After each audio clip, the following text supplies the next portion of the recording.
The Epistle of Paul to the Galatians. Chapter 2.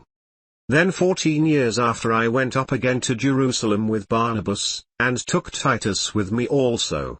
And I went up by revelation, and communicated to them that gospel which I preach among the Gentiles, but privately to them which were of reputation, lest by any means I should run, or had run, in vain.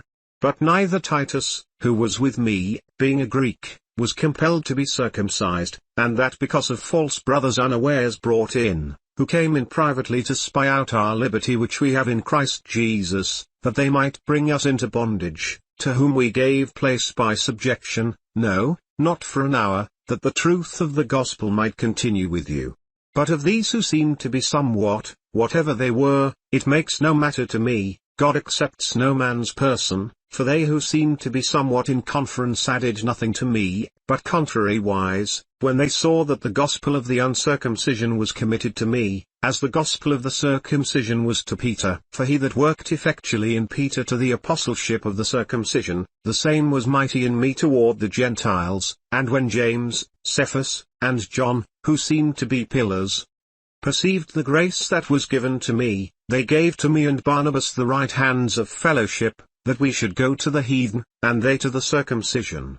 Only they would that we should remember the poor, the same which I also was forward to do. But when Peter was come to Antioch, I withstood him to the face, because he was to be blamed.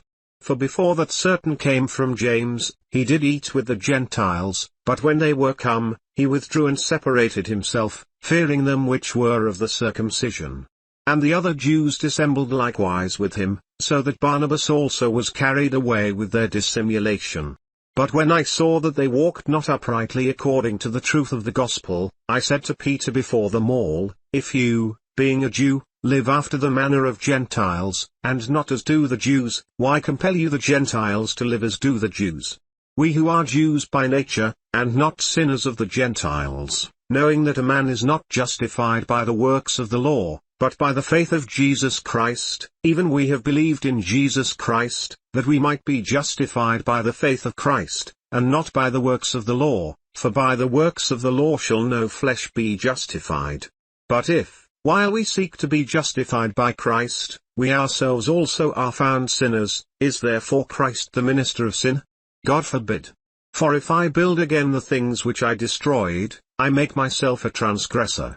For I through the law am dead to the law, that I might live to God. I am crucified with Christ, nevertheless I live, yet, not I, but Christ lives in me, and the life which I now live in the flesh I live by the faith of the Son of God, who loved me, and gave himself for me. I do not frustrate the grace of God, for if righteousness come by the law, then Christ is dead in vain.